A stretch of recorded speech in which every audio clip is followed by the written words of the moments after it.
प्रदेश के अंदर वे क्षेत्र जहां पर जनवरी के बाद से पेयजल का संकट खड़ा होता था, खासतौर पर बुंदेलखंड और बिंद क्षेत्र, आज मुझे बताते हुए प्रसन्नता है कि आदरणीय प्रधानमंत्री जी के अनुकंपा से हम लोगों ने बुंदेलखंड में जल जीवन मिशन के अंतर्गत वहां पर हर घर नल की योजना लागू कर दी है और इस वर्ष के अंत तक प्रयास है कि ज्यादातर गांवों में शुद्ध पेयजल की आपूर्ति होती हुई दिखाई देगी। यानी ये एक व्यापक परिवर्तन के कारण है। हमने खेत को भी पानी दिया, हर घर को भी शुद्ध पेयजल की आपूर्ति के साथ जोड़ने का कार्य किया जा रहा है और यह बुंदेलखंड क्षेत्र के साथ एक बुंदेलखंड और बिंद क्षेत्र में यह कार्य जहां प्रारंभ हो चुका है, वहीं प्रदेश के 30,000 अन्य राजस्व गांवों के लिए भी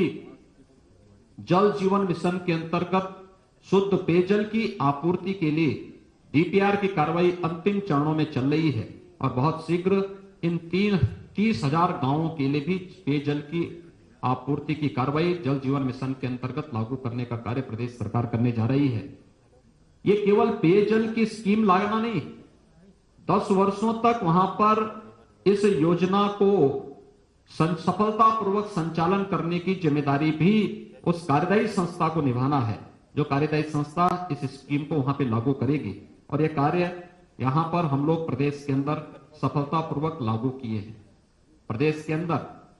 निराश्रित गो आश्रय स्थलों के लिए भी प्रदेश सरकार ने व्यापक कार्य योजना बनाकर उसे लागू किया।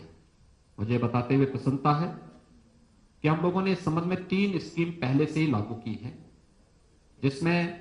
निराश्रित गो आश्रय स्थल जो प्रदेश सरकार के द्वारा संचालित ग्रामीण और शहरी दोनों क्षेत्रों में संचालित हो रही है,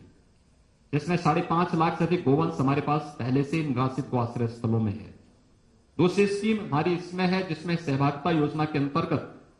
अगर कोई किसान अपने घर में एक एयरटेक किए हुए गोवंश को रखता है तो उस गोवंश को हम एक किसान परिवार को अधिक से अधिक 4 गोवंश तक उपलब्ध कराते हैं, तो वह किसान परिवार को हम लोग 900 रुपए प्रति गोवंश हर महीने भी उपलब्ध करवाते हैं। हर महीने इसका भौतिक सत्यापन भी होता है। लगभग 80,000 गोवंश इस प्रकार से किसान परिवारों को उपलब्ध कराए गए हैं और मुझे बताते हुए प्रसन्नता है कि निराश्रित गौ आश्रय स्थलों से प्रदेश सरकार ने उन परिवारों को जो कुपोषित परिवार हैं, उन कुपोषित परिवारों को एक दूध देने वाली गाय भी उपलब्ध कराया, जिसमें गाय के साथ साथ 900 रुपए प्रति माह उन कुपोषित परिवारों को देने की योजना भी प्रदेश के अंदर लागू की गई है और बहुत सारे कुपोषित परिवार इस योजना का लाभ ले रहे हैं, जिसमें गाय के साथ साथ 900 रुपए प्रति माह उस परिवार को उस सेवा के बदले मिल रहे हैं। सरकार ने यह भी निर्णय लिया है कि वह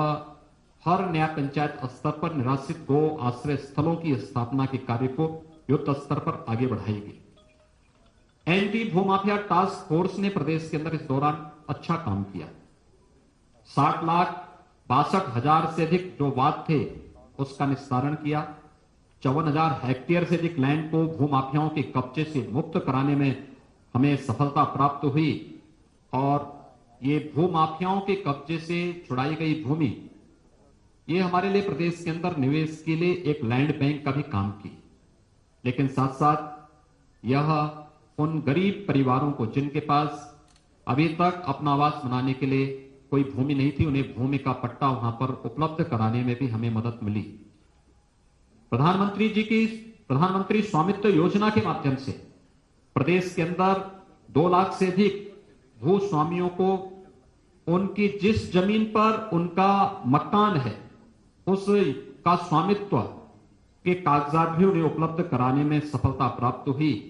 तो वरासत अभियान के माध्यम से भी 8,87,000 से अधिक ऐसे प्रकरण थे जिसके माध्यम से हम लोगों ने प्रदेश के अंदर सफलता प्राप्त की और सफलतापूर्वक इन सभी समस्याओं का समाधान करने में भी प्रदेश सरकार को सफलता प्राप्त हुई।